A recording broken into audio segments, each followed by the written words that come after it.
दानवीर कर्ण की कथा। महाभारत की कहानी। दानवीर कर्ण। श्री कृष्ण ने हस्तिनापुर से लौटकर पांडवों को वहां हुई चर्चा का पूरा हाल सुनाया। सभी ने अच्छी तरह समझ लिया कि अब शांति की आशा नहीं रही, युद्ध होना अनिवार्य हो गया है। पांडवों ने युद्ध की तैयारियां प्रारंभ कर दी।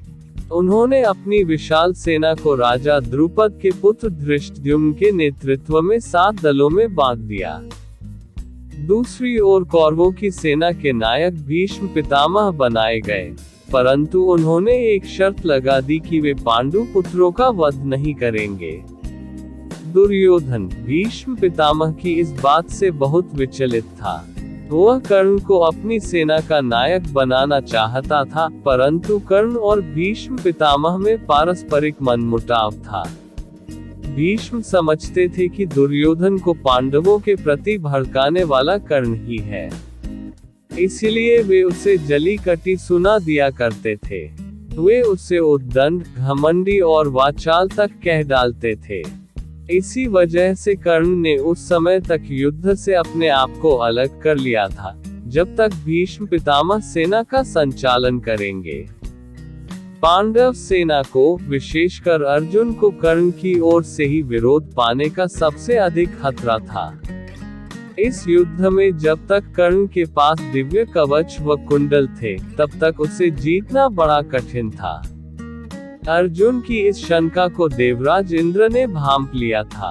वे जानते थे कि एक न एक दिन युद्ध भूमि में अर्जुन और कर्ण का सामना अवश्य होगा। इसी से देवराज इंद्र अपने पुत्र अर्जुन की रक्षा के विचार से बूढ़े साधु का वेश धारण करके कर्ण के पास पहुंचे। कर्ण उस समय सूर्योपासना कर रहा था। सूर्यदेव ने उसे स्वप्न में सचेत किया था कि उसे सतर्क रहना है और किसी के मांगने पर भी अपने कवच कुंडल नहीं देने हैं। परंतु जब सूर्योपासना के उपरांत ब्राह्मण वेशधारी देवराज इंद्र ने उससे कवच व कुंडलों का दान मांगा, तो कर्ण ने एक पल भी देर न लगाए और अपने कवच कुंडल उतारकर देवराज इंद्र को दान कर दिए। कर्ण के दान से प्रभावित होकर देवराज इंद्र अति प्रसन्न हुए। उन्होंने कर्ण को दर्शन देकर एक नागास्त्र प्रदान किया। कर्ण, तेरी दानवीरता तीनों लोकों में यश प्राप्त करेगी।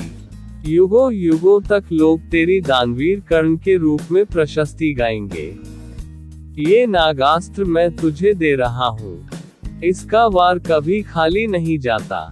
तो इसे जिस पर भी चलाएगा, उसकी मृत्यु निश्चित है।